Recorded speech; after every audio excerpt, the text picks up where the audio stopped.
Okay, we are recording. I am Brandon Polite, professor of philosophy at Knox College in Galesburg, Illinois, and I'm joined by Jeremy Page, who recently received his PhD from Uppsala University, and even more recently was appointed to a career development fellowship in philosophy at the Queen's College, University of Oxford.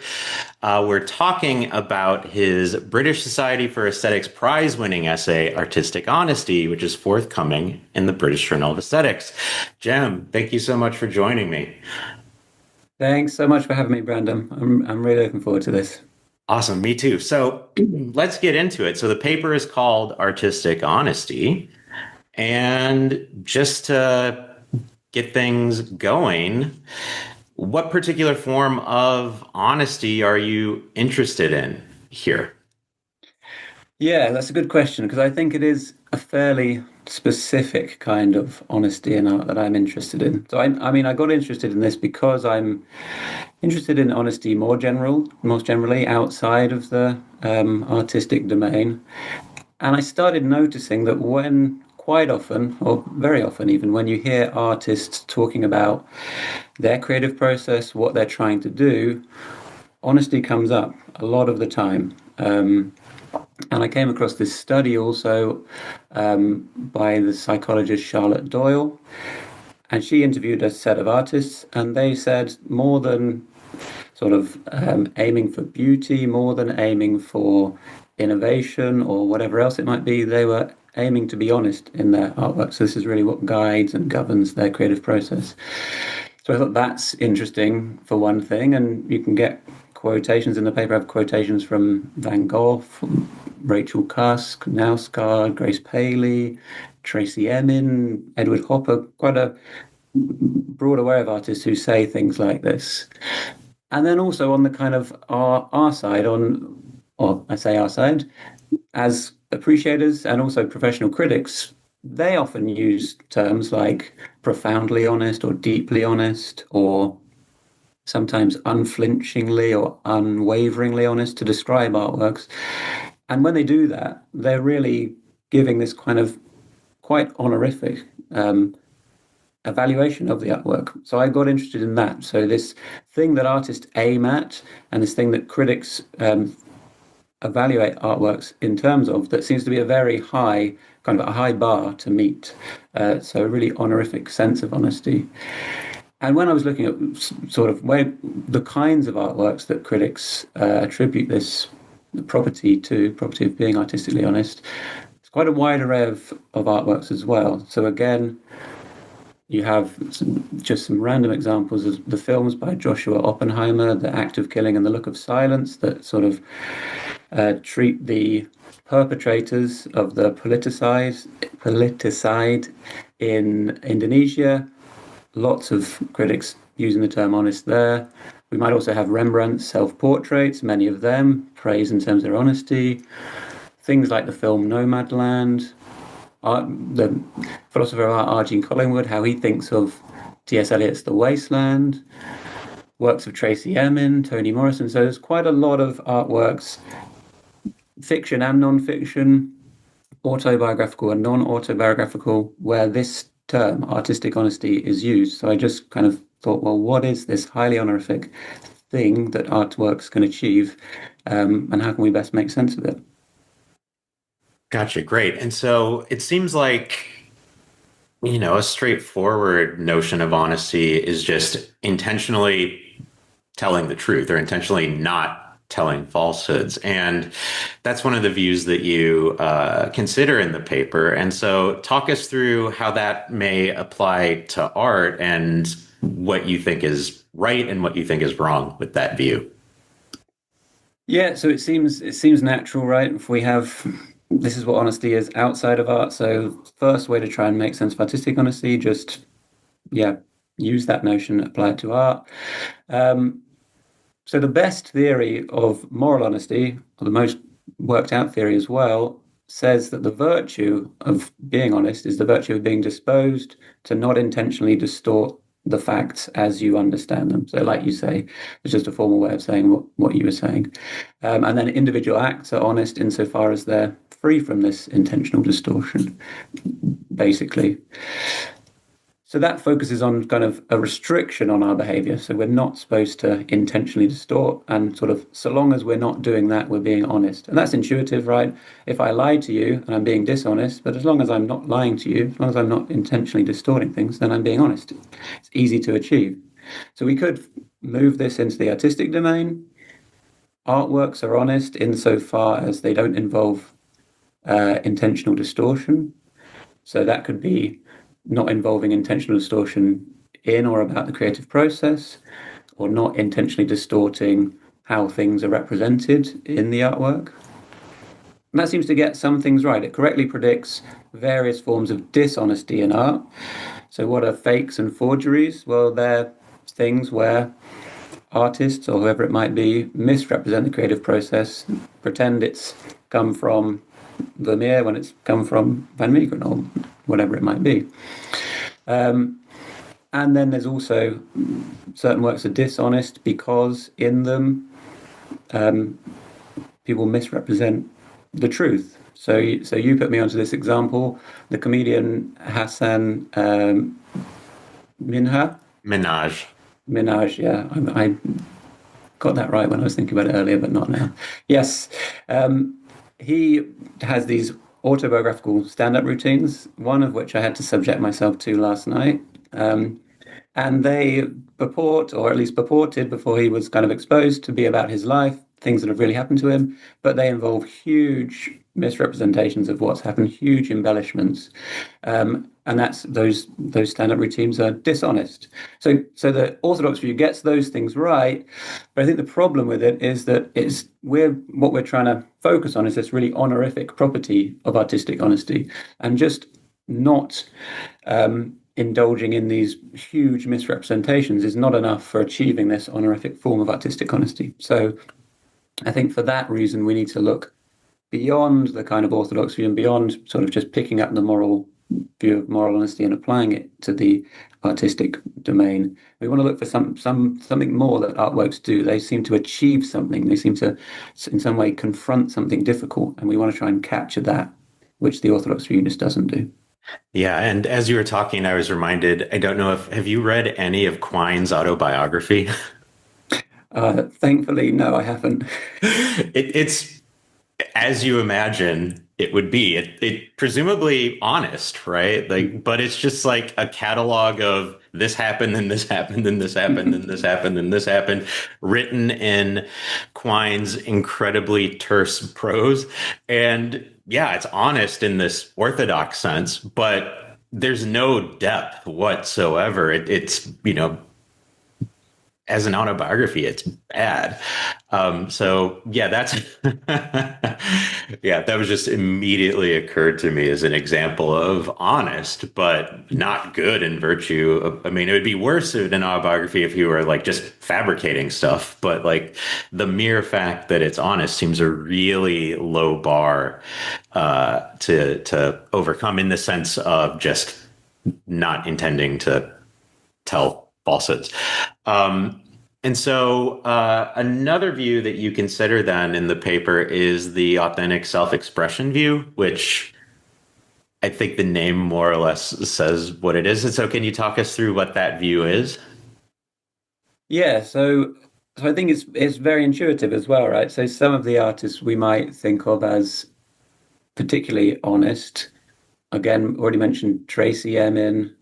I don't know how many people are with Kolovanowska, but he wrote these exceptionally open and sort of disclosive memoir type books about his life. Maybe also artists like Amy Winehouse, who's again very open and vulnerable, right? We use honest in relation to these artworks, and the authentic self-expression view says that's right? So honesty is a matter of not censoring yourself, sort of putting everything out there. And again, that seems plausible. I think we need to be a bit careful with it, right? So we need to refine the view a little bit, because we don't want it to be too easy to achieve again. We don't just want it to be any kind of unfiltered raw expression counts as artistically honest in this honorific sense, because we think, again, this is some kind of an achievement. So whether or not you agree with these criticisms of Tracy Emin, some people, like British novelist and critic Will Self says about Tracy Emin that there's nothing interesting here. It's just this raw expression of how she happened to be feeling, and we don't. It's not refined. It's not hitting on anything much. And whether you think that's true or not, you can understand that just doing that kind of thing, raw expression, isn't enough. So the first thing we can do to kind of refine the view is to say that there has to be some kind of epistemic sort of criterion on this. So the expression, what you express in the artwork, has to be authentic. It has to be adequate to how you actually think and feel. And again, when artists, so the artist that the psychologist Charlotte Doyle was interviewing, when they talk about this, they talk about a kind of painful process of discovering, of sort of introspecting and working out how you really think and feel about whatever the subject matter is that you're working with in your artwork, and that's a very difficult process, and hard to do right, hard to do to a good extent. And I think that's nice in this context as well, because then it links artistic honesty with some form of self-honesty. So it's plausible in that way as well, right? So the artist interviewed by Charlotte Doyle said, yeah, actually the process is not just expressing something that I kind of already know about myself and how I think and feel. It's doing the hard work of working out kind of what I talk about as an underlying perspective I have on subject matter X and sort of being adequate to it in the artwork. So when I was looking at how artists talk about this, comes up again and again the word depth, which is the kind of word as a philosopher that's intriguing, but then you kind of want to make it a little bit more precise. So they say that what's expressed must be deep in some sense. And interestingly, they sort of contrast works that are artistically honest, the artist that Doyle interviewed, with works that are kind of superficial or facile or cliched. And so there's this kind of opposition between the depth that we're trying to get to and the surface level stuff that we're trying to get beyond. So we could say that the authentic self-expression has to be deep, in that it has to uncover something that was previously opaque or not sort of available to our conscious mind or the artist's conscious mind. And we might also say it's deep in another sense, in the sense of expressing something that's, as I say in the paper, is relatively fundamental, where that just means sort of important. So perhaps important within the artist's mental economy, within their psychology. So it's not just a kind of trivial fact that they've realized, it's something that in turn explains lots of other facts of their emotional life. So I think when we add those things together, we can kind of summarize the authentic self-expression view as the view that an artist, and by extension her artwork, is artistically honest when she substantially clarifies something to herself about her underlying emotional perspective on a subject matter through her creative process, and adequately expresses this improved self-understanding in an artwork. That's a mouthful, but that's at least a neat target for people to attack when they want to attack this view. Yeah, right. And so there are a few differences between the Orthodox view that we talked about previously and the authentic self-expression view, right? One is the connection to depth, right? Whereas the Orthodox view, Quine's autobiography clears that hurdle. There's zero depth there whatsoever. And he did, none of like the sort of excavation, self-disclosure stuff that you were referring to in talking about the authentic self-expression view. So that's one thing. The other thing is that it is self-directed, right? That the artist is doing the work of, plumbing the depths of their psyche or something of that sort, and then subsequently expressing something that may be difficult to articulate, either personally or just, to put this really deep thing into words. And so those seem to be pluses for the authentic self-expression view over the Orthodox I'm not intending to lie view. And so what do you think is wrong with, what are the limitations of this view? Well, I think it is a good view. I think it is a viable candidate. And there isn't that much stuff that's written on this, so I'm sure people could develop this authentic self-expression view and strengthen it further. Um, but I think the tie to the psychology of the artist, which you mentioned, is promising in some ways, but I think it's also problematic in other ways. Um, so one way to bring this out is to think about the authentic self-expression view's account of the criteria or the criterion we use to judge the artistic honesty of artworks. So because it ties things so closely to the psychology of the artist, the authentic self-expression views will say something like, when we're gauging whether an artwork is artistically honest, we're gauging whether the artist has made this sort of big leap in self-understanding through the creative process and expressed this kind of new self-understanding in an artwork. So one problem with that is that the authentic self-expression view then gives us criteria for the evaluation of artistic honesty which aren't publicly available to us usually, right? We just don't know what gains in self-understanding the artist made. So that's a problem that we can't make, or often at least can't make evaluations on this basis. And the other problem is that, or one of the other problems is that it doesn't seem like, so the property I'm interested in at least is this honorific property of artistic honesty, which is a real, when we attribute it to artworks, we're making really full-blooded artistic evaluations. But focusing on the psychology of the author or the artist doesn't seem like, or at least arguably isn't, a properly artistic kind of focus to have with many artworks. So it's not only that we can't make judgments on this basis, but it seems like if we're trying to judge artistically, it's not clear that we should be thinking about the artist's psychology so closely, rather than what's expressed, what's achieved in the work itself. And then maybe so a third problem, again on the kind of same line that the authentic self-expression view ties things too closely to the psychology of the artist, the way artists describe the creative process, yes, they're describing kind of mining their own experience, but they don't always, and at least the artists that we think of as most honest, I think, don't think of the creative process as just about themselves and the contents of their own minds. They're mining these things and they're doing this hard interrogative work to try and kind of get clear about something more general, not just to get clear about themselves. So I think those 3 points mean that, yeah, they're not knockdown objections. Someone could revive this view, I think, but they at least give us initial reason to look for a different view, I think.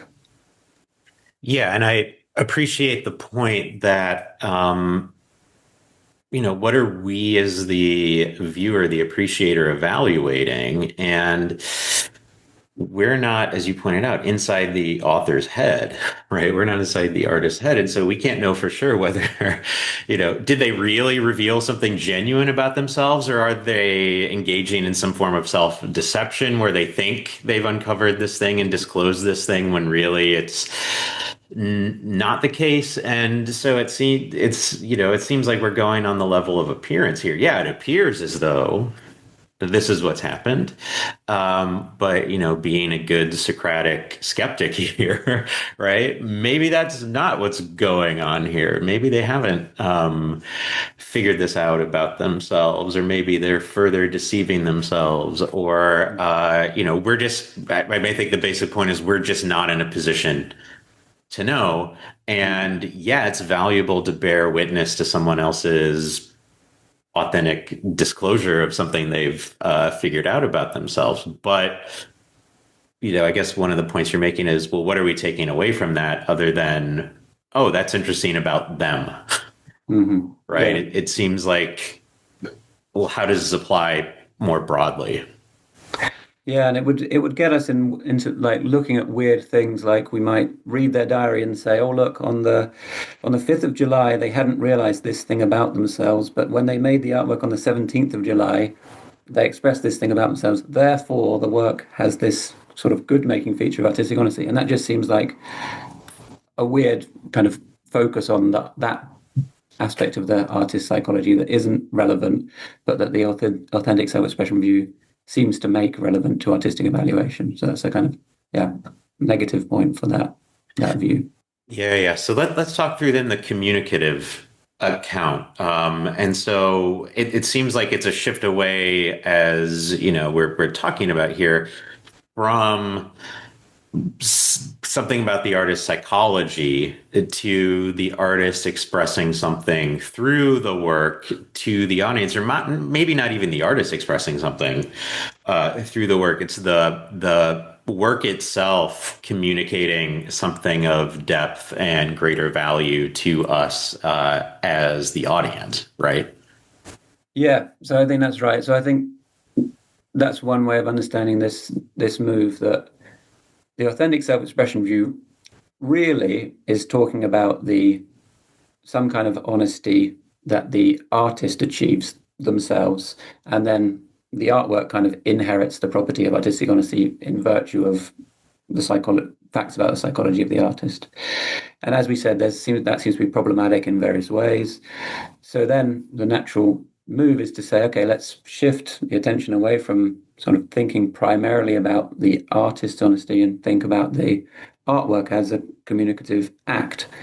And then, sort of in general terms, the idea is that the artwork can then be artistically honest in the same way that a kind of difficult and probing conversation might be honest. So, honest in sort of confronting truths that are epistemically and emotionally difficult to confront, or in the way that, honest appraisals of yourself can be, and again, in the same thing, confronting you with something that you kind of wasn't present to you before, or that you couldn't wasn't intelligible to you before.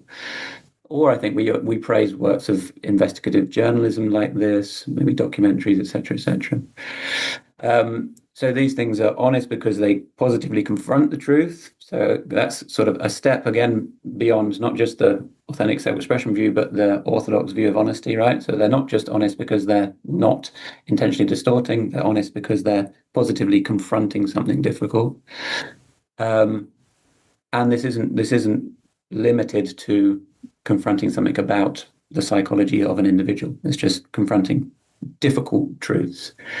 I think hard to make this precise, and we'll go into trying to make it precise, but I think this is intuitive when we again think of what works like again the Joshua Oppenheimer films about Indonesian genocide and the psychology of people who commit mass murder. They're confronting these really difficult truths in this really penetrative way. That's why we call them honest. Rachel Cusk has a memoir, A Life's Work, about childbirth and early motherhood and the kind of psychical events of that.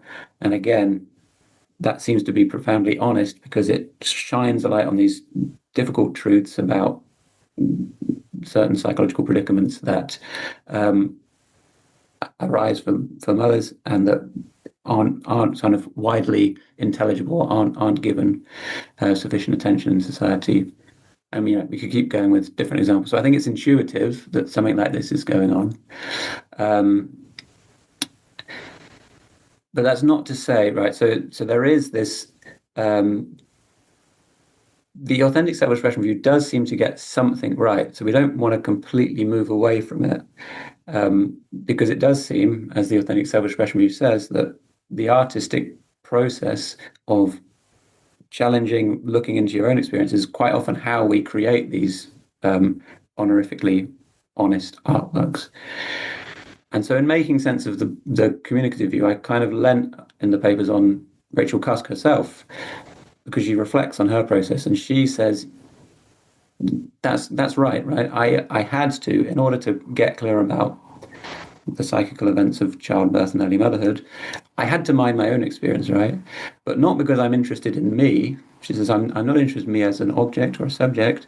It's just that minding my own subjectivity, my own experience, is the only way I can kind of confront this more general subject matter, this more general, maybe too grandiose and too general to call them truths, but these things that help us enlighten some of the psychology of early motherhood. So it's not, we're not kind of pushing completely away the authentic self-expression view. We're saying, yes, it is grappling with our own psychology, getting clear about these things, being honest with ourselves. That's how we're going to clarify these more general truths. But when artworks achieve this highest form of artistic honesty, it's precisely because they confront these more general truths and not because they just confront truths about their particular authors. So that's the kind of general gloss on the view. Right. Yeah. And so it's a shift away from disclosing something particular about the author to disclosing something that's of broader interest or import, or it's something more general, if not universal, right? I don't think you need to go to a level of universal here, but it's broader, right? And it's shining a light on a broader phenomenon that perhaps the author themselves has directly firsthand experience with, but it's not just this idiosyncratic, here's my experience, there's not much more to take away other than here's how I felt from, one time to another. Exactly, yeah. And what we get, so when we shift the view to say, no, it's about artistic honesty is about confronting these more general truths, then suddenly we get back we get publicly available criteria of evaluation, because we're not assessing artistic honesty then in terms of what's gone on in this artist's psychology. We're saying, okay, there's this thing in the world. It is the psychical events of childbirth and early motherhood, or it is whatever with nomad land, something about the life for the new displaced working class in the US. We have these things, they're out there in the world. We can all, or not all, but lots of people can understand them. And we can then gauge whether this work has been artistically honest in terms of whether it's kind of confronted these truths, whether it's showed us new things about these subject matters. So we get the public criteria evaluation that the authentic self-expression view couldn't quite get. And also we get a focus of judgment that seems more properly artistic, right? So we're not mining around in the psychology of the artist. We're looking outside at the world and about how this work has represented the world and what the matchup between those two things are. Yeah, right. And so it seems pretty clear how that view intersects with autobiography, how it intersects with documentary, right? And nonfiction more generally. But how does it intersect with fiction? Because fiction involves some level of not telling the truth, right? These people didn't exist, these events didn't happen, etc. So how do you consider or think about how by means of literal falsehood, more general sorts of deep, profound truth can be expressed or communicated through works of art of this sort? So that's a good question and a very difficult one, because I don't think there is any very easy, there's no set of criteria or sort of checklist thing we can say. Obviously, what we find in critical practice, and I suppose in doing all of this work, I'm trying in some ways to just reflect and refine critical practice. But what we see in critical practice, so what we saw, with the autobiographical work of Rachel Cusk, was just that a bunch of people who had the relevant life experience and expertise would say, yeah, okay, I see how she's rendered her experience in this work, and it rings true to me, right? That seems to capture things about my experience that when I was a mother, not talking as me now, obviously, people were saying, yes, this rings true with me. This kind of hits home. It helps capture things that I'd not properly captured. And we can just have the same kind of process. I take it we have the same kind of process with fictional works.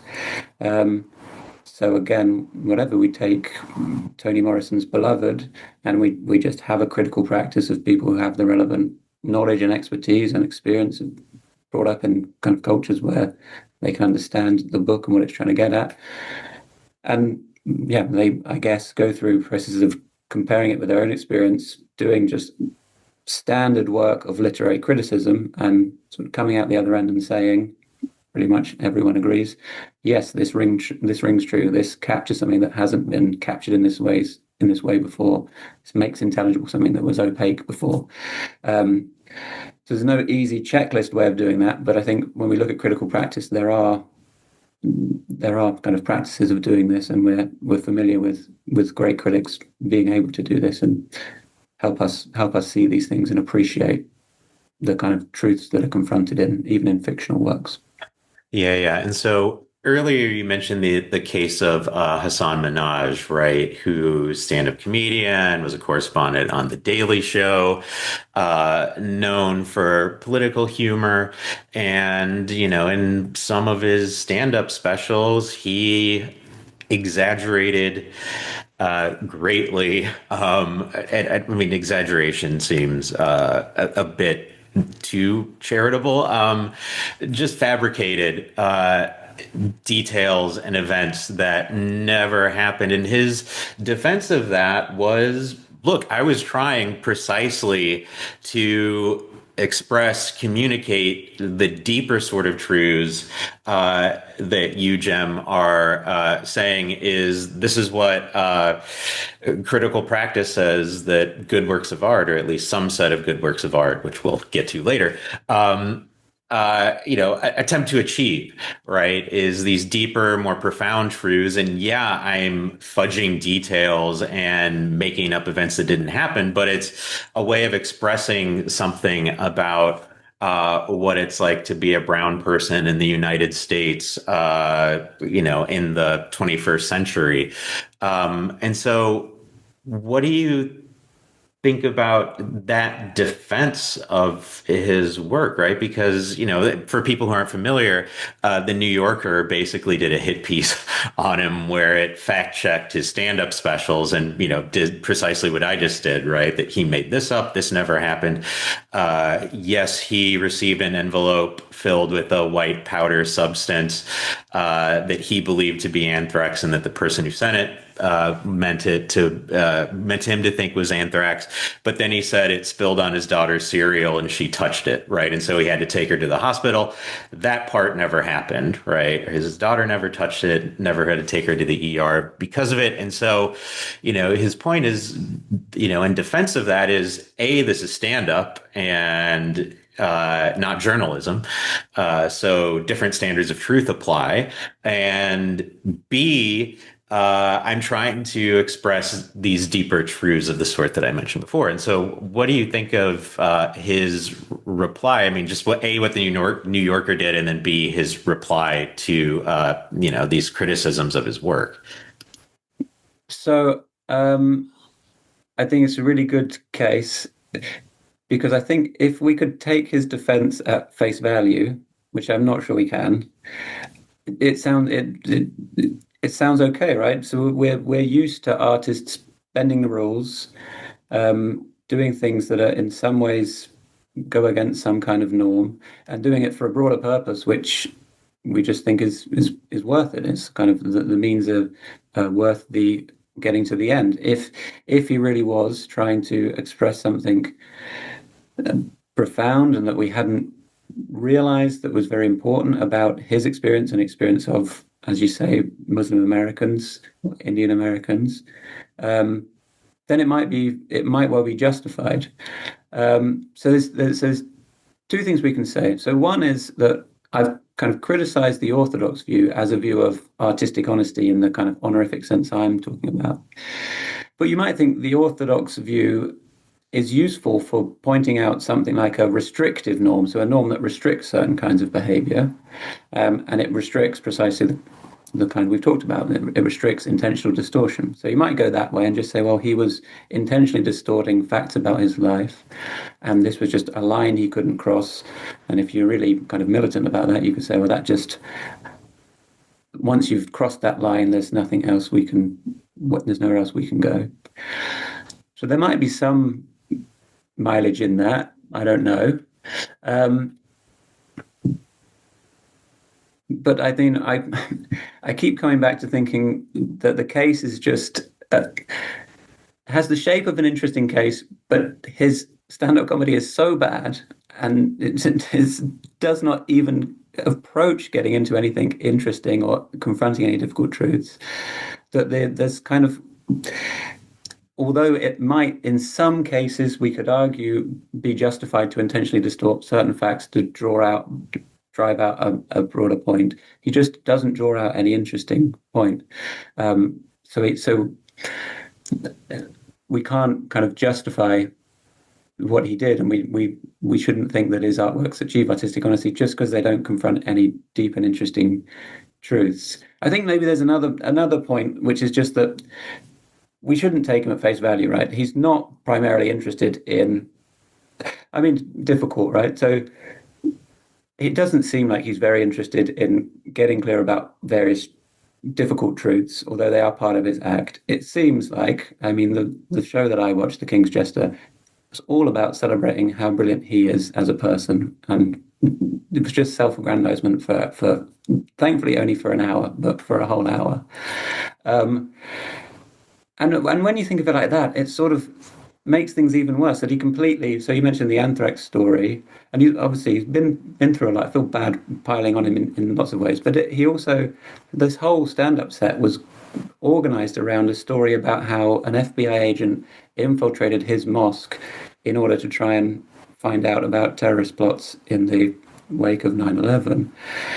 And this just never happened. So yeah, the whole center of the show is about him being pushed down on the hood of a car by this FBI agent, but there was no FBI agent. No one infiltrated his mosque. Now it is true that FBI agents were infiltrating other mosques, and there's obviously very important subject matter about that. But the fact that he was willing to, use this story, fabricate a story about himself that then serves as an origin story for him being a comedian because he's so funny that he extracts himself from a life-threatening situation he says he was in, but he wasn't in. I don't know. There's too much dishonesty going on for it to be saved in any way. Yeah, right. And it feels to me, I mean, part of it is what honesty is and how it functions and how it gets expressed is going to vary from genre to genre, tradition to tradition, perhaps medium to medium, right? That in stand up, it's very common for, as you were just describing at a more general level, a stand up picks a particularly traumatic event and builds a show around it. Mike Birbiglia has done it with, I mean, basically every show he's done is about, like his sleepwalking disorder, or the more recent one is about his, various health scares. Tig Notaro build a set around her breast cancer diagnosis, for example. I mean, there are other traumas there as well. Patton Oswalt, Mark Maron built sets around the deaths of their partners. Sarah Silverman had a special just come out about the deaths that centered around the deaths of her parents, right? I could go on. Taylor Tomlinson, bipolar disorder, Gary Goldman, depression, electroshock therapy, etc. Right? This is very common in stand-up, but that thing has to be true. Right? Right. We allow all sorts of distortions, exaggerations, fictionalizing, etc. Right? Stand-up comedians leading into a bit with, well, I was on the subway yesterday and ... We don't hold them to being exactly yesterday, right? It could have been a month ago, 2 months ago, a year ago. Maybe it never actually happened, right? But it seems like for the big thing that you're building your set around, or maybe not your entire set, but an important event, or important bit of material within your set, right? Like that thing has to be true. And so if Hasan Minhaj is building an entire hour-long stand-up set, which gets recorded as a special and disseminated globally, right? Not just a story he's telling on a stage one night, but this is going to be disseminated globally. And it's built on a total fabrication. That seems problematic. Like that's a violation of a deep norm of how stand-up typically operates. Yeah, and it's so maybe there's something interesting there as well about um, why it's so important that you can fabricate the story about who you met on the subway and what that person said, but you can't fabricate the central thing. That kind of makes sense given some of the things we've been saying, because we're sort of trusting these people to unpack their own experience. And so, as me and you, I assume non-Muslims, going to that stand-up, we might think, oh, I'm going to learn something here about what it's like. And we're kind of trusting then the stand-up or the artist to unpack how they really felt during these things, how it impacted them in these ways and these ways. And he is doing something that resembles that, but because it's fabricated at its very core, it kind of breaks that trust, and if something breaks down that we kind of need in place to for the artwork to work as a whole. So yeah, I think that makes sense of why those things can't be fabricated, why we need that core sort of experience. We need to be able to rest content that that main experience is something that's actually been gone through and been grappled with by the performer. Exactly. And so, uh, shifting gears a bit, maybe, is artistic honesty in the sort of the communicative sense that you're talking about? Is it always a good making feature of works of art? Because I can think of a lot of art that I like and a lot of art that's really good that's superficial. Right? A lot of pop music, a lot of horror films, action movies, sitcoms, jokes, stand up, et cetera, et cetera. A lot of it's superficial. And I think it's good because of that. And so, just to mention one example that I mentioned to you over email previously, I think Seinfeld, the television show, got better as it went on, as the characters became increasingly one dimensional and the situations they were in became more outlandish. Right. Kramer finding the set of the Merv Griffin show and basically bringing it into his apartment and like recreating a chat show. Right. Uh, like that's absurd, right? That's my favorite episode because it's so absurd, and there's no deep truth there. It's just dumb. It's funny. It's silly, and I like it because of that. Monty Python, a lot of it is just silly and dumb and absurd, and I like it because of that. And all of that, I would say, most of that, I would say, is superficial, and that seems. It doesn't seem like it's a bad thing that they're not seeking to express or communicate deeper truths about human experience or something of that sort. And so, um, is artistic honesty always a good making feature? Is its absence always bad? Does it make an artwork worse because it's not attempting to at least express these deeper sorts of truths about the world?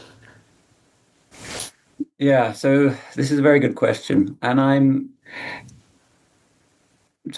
kind of pulled two ways. So I mean, so one thing to say is it's always a stupid move in philosophy of art to say that anything is very generally a good making feature of a work of art. So I do want to I want to make sure that I'm not falling into that trap. Um, and I think we do so there's no reason for me to be kind of exceptionally fundamentalist about this and say the only good artworks are the artworks that achieve artistic honesty. So artworks can have a wide array of aims and goals and can be good in a wide array of ways, obviously. So not achieving this form of artistic honesty doesn't stop an artwork from being good in various other ways. Um, but having said that, and I don't know how to make this point very precisely or clearly, but I do have the intuition that certain artistic projects where where part of your main goal is the accurate representation of a subject matter, with those kinds of artworks, and that's kind of a broad category. I need to say something more precise about how to particularly mark that out. But with that subset of artworks, I do kind of, it's at least not clear to me that it's crazy to say, if that's the case, then when you succeed in sort of confronting something that and making intelligible something that hasn't been made intelligible before, and that is difficult to confront, and that in some way is important and necessary for us to confront. I think I always would say that with those kinds of projects, when you succeed in doing that, that is a good making feature. And other things being equal, of course, if you succeed in doing that, your artwork is better for that reason. So again, I would need to do lots of work making that more precise, making precise what this subset of artworks is that have the kind of relevant kind of aim, and making it clear why Seinfeld isn't this kind of thing.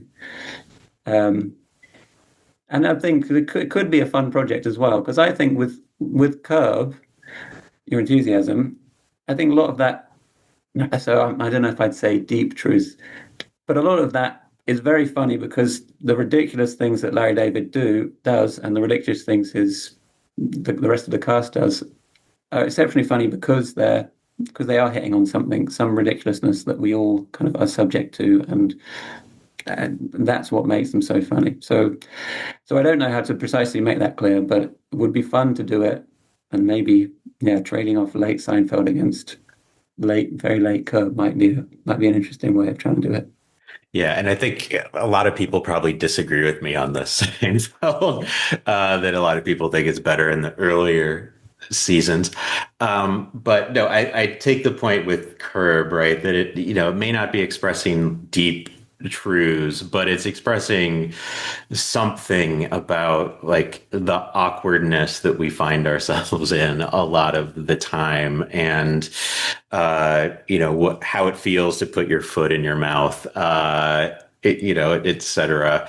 No, I really like that. And I think, maybe related a bit to the Hasan Minhaj example, right? Part of the criticism you're making is, yeah, he may be attempting to, communicate or express these deeper things, but he's just failing to execute, right? And it feels like with certain genres, certain films, that a lot of, say, like elevated horror, right? Like a lot of the A24 horror films, people criticize because it's trying to be deep, right? In a genre that maybe depth isn't a good making feature.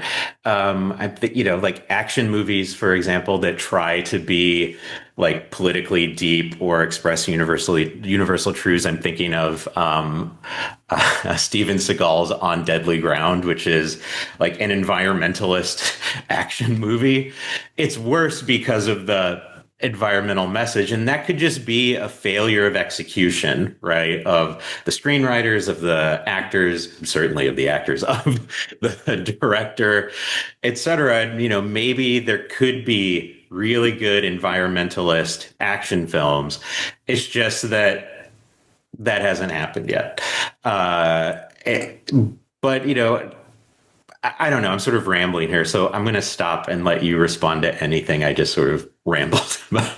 No, but I think it makes sense. So one thing is artworks are worse if they try and do something and fail to do it. And maybe again, that's what happens with the Steven Seagal film, right? It tries to make some deep statement and it ends up making a very cliched statement or whatever.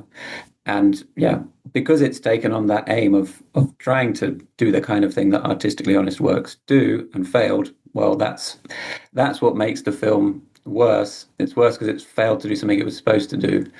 But it's kind of like you say, it's not a fair comparison to compare it then against other great action films and say these action films are great because they don't try and express anything deep.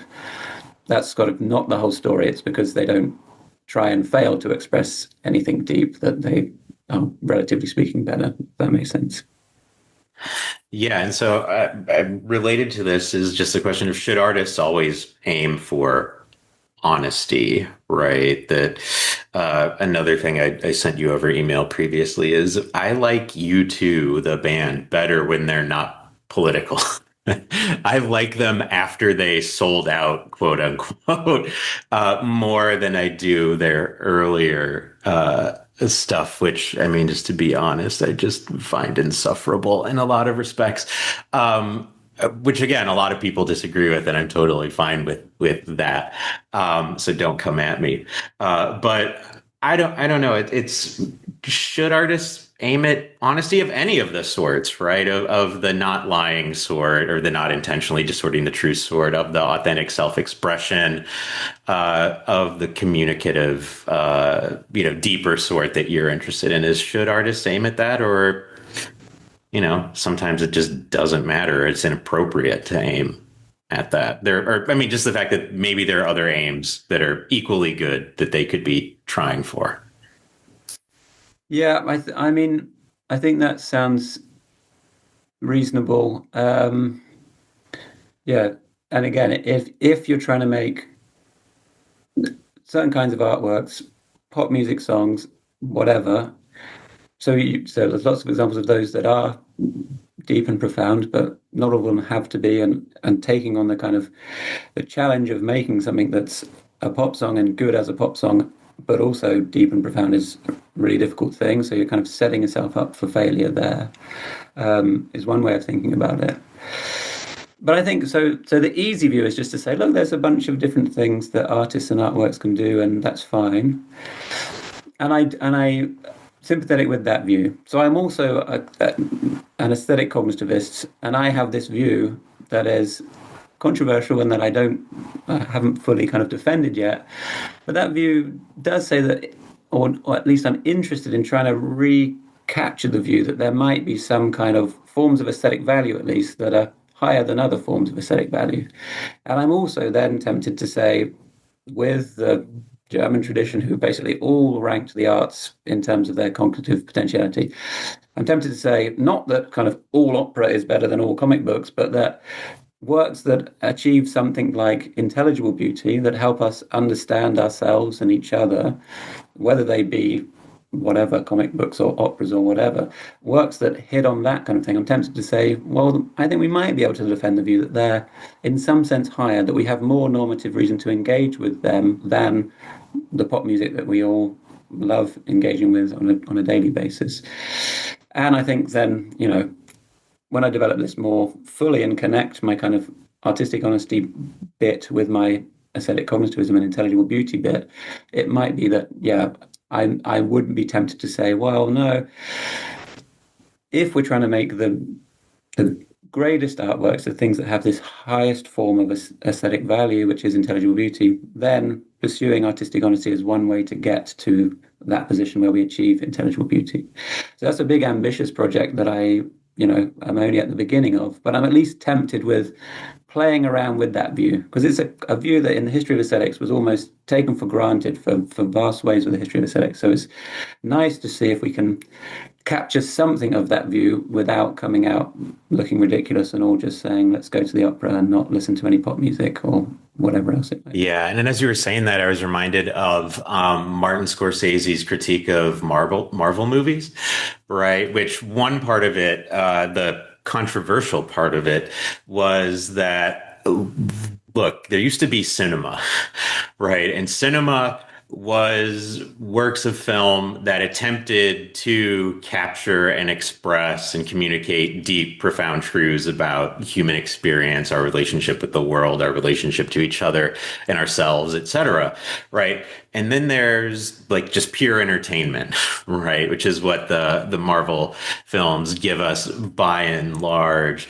And so, yeah, you're absolutely right. That is a very much traditional view that cutting across media, across genres and traditions, etc., that he's attempting to capture with respect to film is that no, he wants to put it in terms of true cinema versus mere entertainment. The real cinema is the good stuff, the stuff that we have a normative reason to engage with, is the stuff that most people aren't engaging with, right? It's the deep, profound, the Bergmans of the world, the Hitchcocks, the Scorseses of the world, etc., as opposed to comic book movies, superhero movies, and big budget studio action movies, et cetera. And so, part of that critique was a defense of studios basically paying for those sorts of movies that may not make as much money, but are just better for the human soul, I think. And so I don't know, maybe we'll end on that point, but what are your thoughts on that? It seems like you're sympathetic, at least, to that sort of view that he's putting forward. Yeah, I think I am. And I think, I would like to think more about this and to try and make like a good philosophical position where we recapture that idea that some artworks really are better than others, and there's maybe something more systematic we can say about the ones that achieve some higher form of aesthetic value that, like you say, we have this stronger normative reason to engage with. And it's kind of striking feature of some of the theories of aesthetic value that we have at the moment that they don't really seem to be interested in doing that. so much. So, interesting to try and think that through again and come up with something that's, yeah, more defensible than the historical views, maybe, or finds ways of recapitulating the historical views, and that doesn't kind of sink into the situation where it's hard for us to say philosophically why certain artworks are more worthy of our time than other artworks. Yeah, and I think the worry there too is going to be like the charge of elitism or snobbery. Right. Mhm. You mentioned before, you're not wanting to take the view that all opera is better than all comic books, which good, that's correct. But yeah, it's going to be this question of, well, what's wrong with mere entertainment? And, right. Which is, the view that, say, like Matt Stroll has been defending, that I think following within film in the tradition of like Pauline Kael, who's like, no, the trash films, those are the good ones. Right. Whereas, the Scorsese line is, no, there's some that speak to like deeper concerns, and those are the ones we should be paying attention to. Yeah, yeah, and there's lots of things to be wary of, but I think when we lose the distinction between good and bad movies or whatever else, we've gone wrong as philosophers. But another kind of charge, which Adriana Clavel Vasquez is writing a paper that's very interesting on, is the kind of charge of colonialism, or at least Western parochialism, right? So it's in the Western tradition that I'm most familiar with that we think that the highest things are the intelligible beauty, the kind of contemplative artworks and things like that. And that might just be an artifact of the Western tradition on this. And that's another kind of thing to be wary of when developing this idea further. Yeah. Awesome. So we'll leave the discussion there. So, Jem, thank you so much for joining me. This was an absolutely awesome discussion. I'm glad we were able to do it. Thanks so much for having me, Brandon. Awesome.